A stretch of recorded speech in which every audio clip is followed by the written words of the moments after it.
making me adequate to do this work.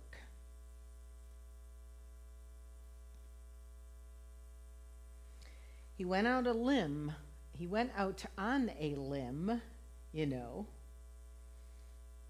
entrusting me with this ministry.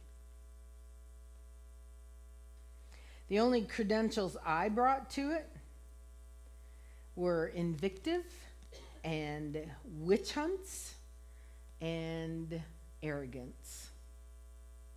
This is Paul's words. But I, he says, was treated mercifully because I didn't know what I was doing. I didn't know who I was doing it against. Grace mixed with faith and love poured over me and into you. And all because of Jesus.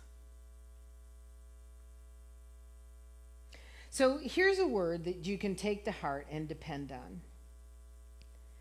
Jesus Christ came into the world to save sinners. And I'm proof. Public sinner number 1.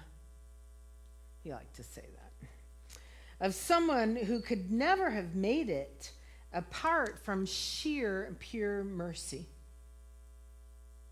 And now he, meaning Jesus, shows me off, evidence of his endless patience. To those who are right on the edge of trusting him forever. So deep honor and bright glory to the King of all time, one God, immortal, invisible, ever and always. Oh, yes.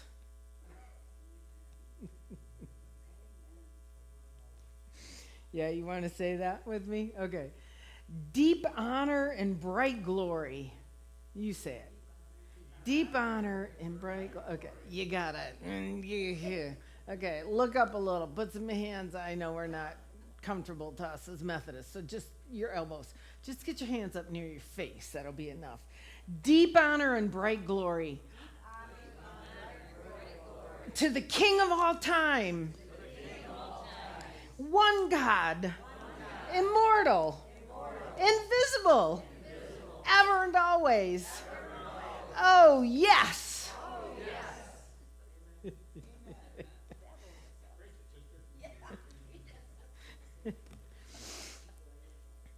Okay. They're over there. So I'm a preacher's kid. You all know that. We are the worst and the best, all wrapped up in one. Thank you very much. It's not an easy job growing up in a fishbowl, okay? So you get one extreme or the other usually out of that experience. That's all I can say. So I was 24 when I went off and started serving my own church by myself. 24. That's young, okay? I was 24 and I moved to the Eastern Shore of Maryland, where segregation was alive and thriving. I started seminary full-time. I rode with, I was in what was called a student pastor track. There was 12 of us in an experimental track of trying to blend our education with our life under appointed ministry. There was 12 of us. I had 2 other people, rode back and forth 350 miles one way to school every week. 3 days at school and classes full-time and 4 days back at your church. I had 3 churches, Bivalve, Tyaskin, and Nanticoke. Just up the mouth of the Chesapeake Bay. It was brutal. I was their first female ever. I was a foreigner. They didn't want me. They had had a fist fight at the board meeting a couple months before.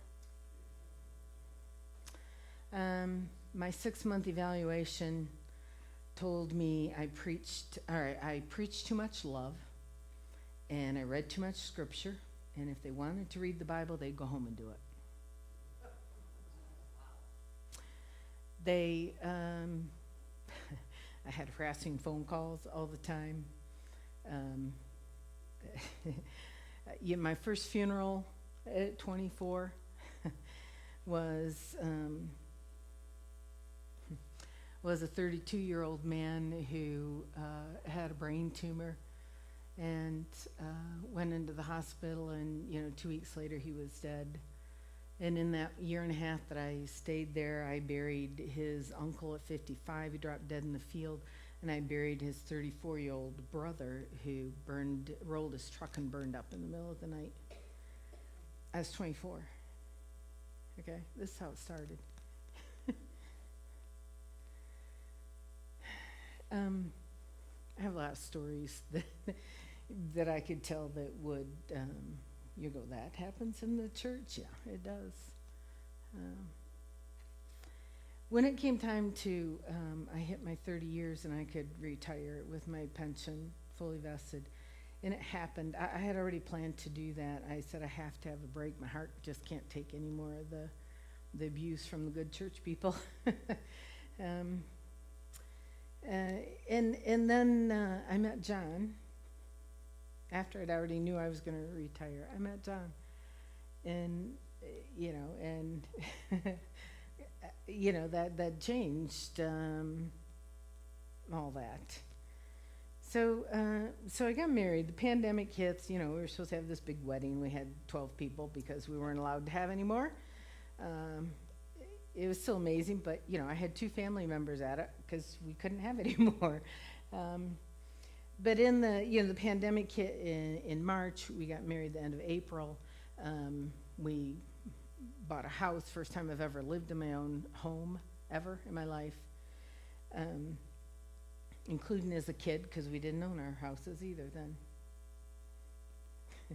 That's how I feel about being able. Okay. So that was April. Pandemic is on. You can't meet in church. You have all that stuff happening.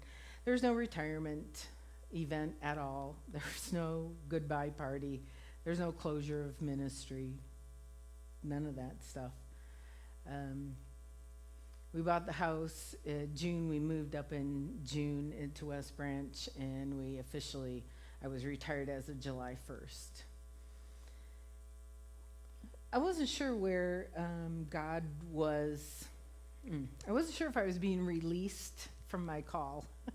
I sort of thought I was. I just wasn't sure what God still was going to be around and with me, or what all that meant.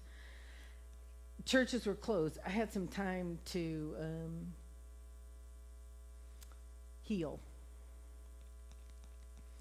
When it came back time to try to find a church home in the fall, and I started looking around for a place, I learned a lot.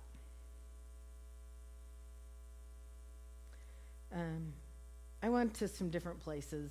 I looked at stuff online. That was just,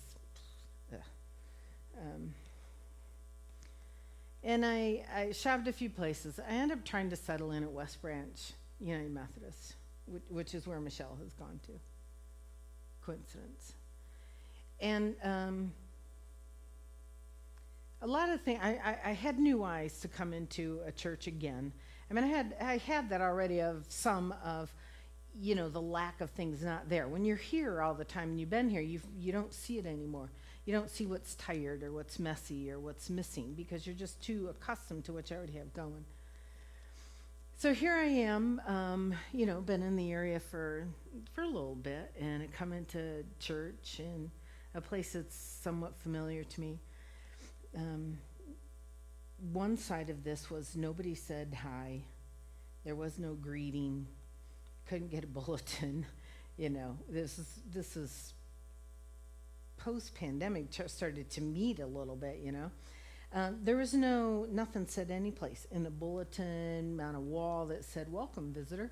It wasn't on the screen. It wasn't printed any place to find. There were no visitor cards. There's nothing, just nothing. And you come in and you sit there and you're like, okay, this is a good-sized church. Is this all they got going on here? I mean, it's not much. Wasn't anything. This went on for weeks. I attended and nothing. It wasn't until about a month and a half in, and I was asked to preach as a pulpit fill, because the pastor knew me, but even he didn't even talk to me afterwards. I went up and talked to the organist, because they have great pipe organ, and it was the organist night, Carol Kirby, that chatted. So after they knew I was clergy, well, then that changed everything, okay? So there was all that going on. So when I'm coming in and pushing you on some stuff, I have some perspective right there that was recently freshed and some personal experience with it. Think about one, when you go to a place, a store, an auto body, a car dealership, a restaurant. What is it when you go there makes it feel like you're welcome? Being acknowledged when you come in the door, friendliness, hospitality, offered to see some accommodations for you. You need another chair, is the silverware clean? Are the napkins, nice? Is the food good? Is what you're being served? Okay, so heighten your awareness on that. That's one point. I want to set that aside. What I really want to say in the rest of this is the other part of my struggle in coming retirement of 2 years and trying to find a church home for myself. And this is the other part of the message for you that has plagued me all week and then some, is I, even as the pastor, was now on the pew side of it. And after a lifelong of being part of the leadership, the preacher, the student, the one designing and constructing the worship and the setting and the visuals and the environment, I had to change my mindset and attitude as I came to worship. Because I sat there, even as I was looking for, well, why aren't I being welcomed into this place? Why do they have nothing in place or process? I got that going on in my head. And I'm analyzing the lack of bulletin, that there's no announcement, there's no visitors, okay? I had to go from an observer into the worship setting, an observer who sits as a critic to the environment around you. An observer who looks around and looks at who's where and what's going on, and do I like how that looks, and oh, this is too early for me.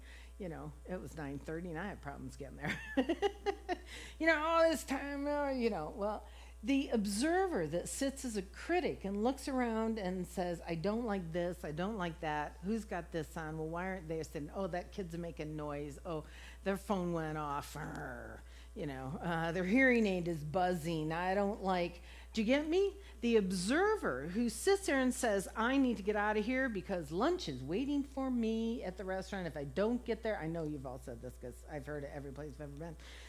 There's a time I have to get there by because there's a schedule. Presbyterians get there at this time, Methodists come at this time, Episcopals are here, and Catholics are here. And if we don't get there at that time, there's no tables for us. They all do that, okay?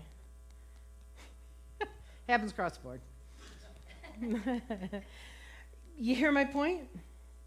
I had to shift from being the leader, the one who'd been doing it since, a kid, since 24, for all those 35 some years. I had to shift from being an observer, coming in, okay, is the sermon gonna, have anything to say to me? Oh, I didn't like that prayer time. Oh, why they're talking, I can't hear what's going on. Well, I had to go from being an observer who sits as a critic to what's going on around me to a participant in the worship experience. Those are two dramatically different things. A participant comes with a spirit and an attitude to say, I am coming into this place not to nitpick and tear anything apart, but I am coming into this place to try and make myself ready and willing to receive some movement of the Spirit, some message that God has for me today to make me more of the person God wants me to be. That is an active spiritual participant, someone who wants to grow in their faith, who wants to be a light and beacon to the world, who wants to share that with other people. You can be going to church for 50 and 60 years. That doesn't mean you have made it to the role of a participant. It is a daily choice that you make every time you come to this place. This is God's house. This is God's place. It's not out. We're caretakers. This is God's house, and this is what we come in here to do. Not to be nitpicking, critical observers of what's going on around us, but to participate with our heart and our soul that we might find something renewed. We might receive something of God through the Holy Spirit on this day. Not eat the pastor for dinner after church at the local restaurant.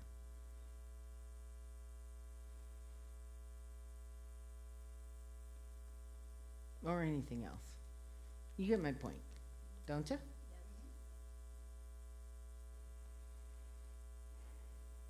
Paul, in his text was saying the same kind of thing. He was a sinner. He called himself the worst of it. He was a critic. He was a hostile. He was angry. He talked trash all the time about people and about his faith. And he was an unrighteous person, and he owns that and claims that. He had a bad attitude. I don't think he liked who he was. But he was captured and taken over by what? Yeah. When the Spirit gets a hold of him through the power of Christ, by mercy and grace, not because he deserved it, because he wasn't worthy of it. And not a single one of us in here is either. But he was taken over and he surrendered, and he went from that critic, observer, to a participant. And you know what? I think it shocked the bejeebers out of him. He's always going on and on about it, I, Paul, who am the worst of the worst of the worst, by the blah, blah, blah, blah, Yeah, he was quite a pontificator, Paul. He goes on about it quite a bit, all the time. He was shocked that his life went from this one extreme to this other extreme. By the power of the love of Christ in his heart, he transformed. That was a journey for him, day after day after day after day. I think he talked about it so much because he was still convincing himself that this was real. He was on a journey. Are we not on the same journey, people? Yes. Isn't this is supposed to be when we come here? Is this journey of transformation and changing into something new, something better, so that we help each other go from a critical observer to a participant, an active, seeking, desiring participant to have this time together to work and renew and change and transform and be shaped and molded.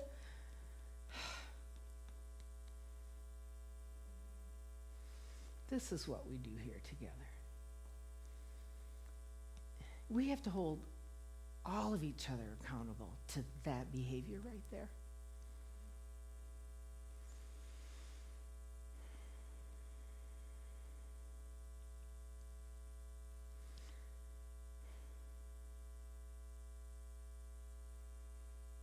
Great example, our worship time change. Some of you will like it, some of you won't. Some, no matter what time we put it, it wouldn't be satisfactory. Does it matter what time you get here if you've come as an active participant to worship God?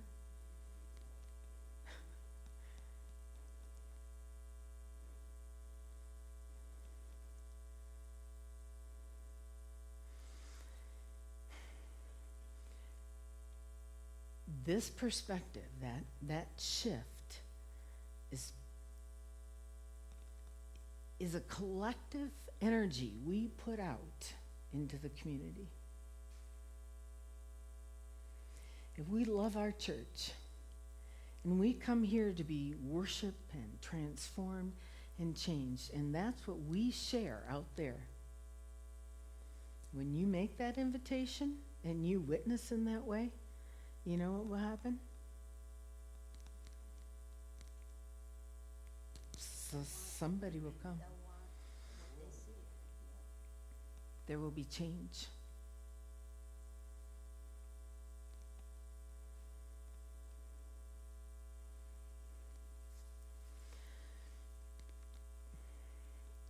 Thank you for receiving my pushes right now. I recognize that I love creative stuff, okay? I get bored. But I am trying to introduce you to all these other ways that you can connect in spirit and have rituals and moments and breathe into the movements of the Spirit and make it active and alive, and engaging is the word that is our tag word of late. People don't want to come and worship with a dead body.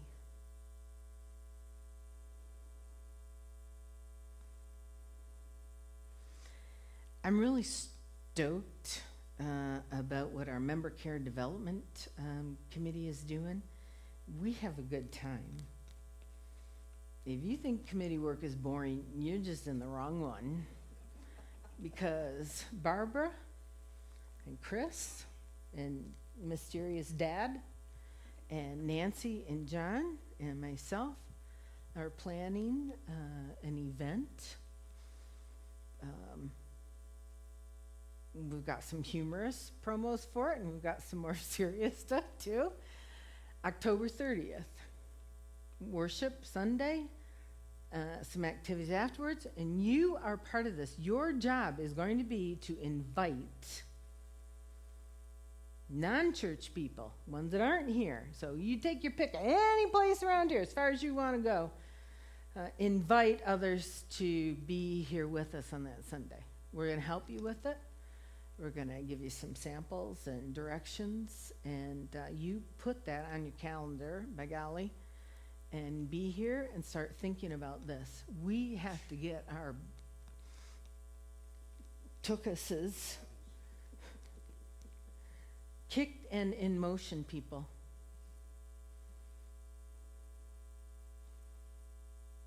Are you ready for this, to be a participant and not an observer? Participant in God's movement in this place, this town here, in your lives, in our congregation. Are you? Yes.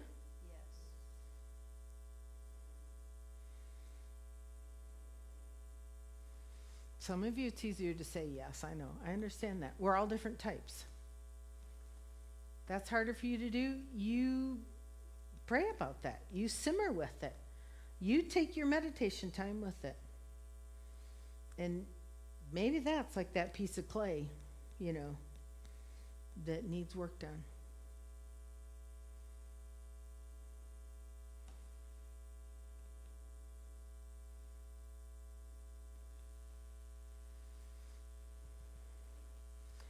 I am trying hard to stay open and vulnerable to the messages God's sending, and I'm just asking you to be open and vulnerable in the same.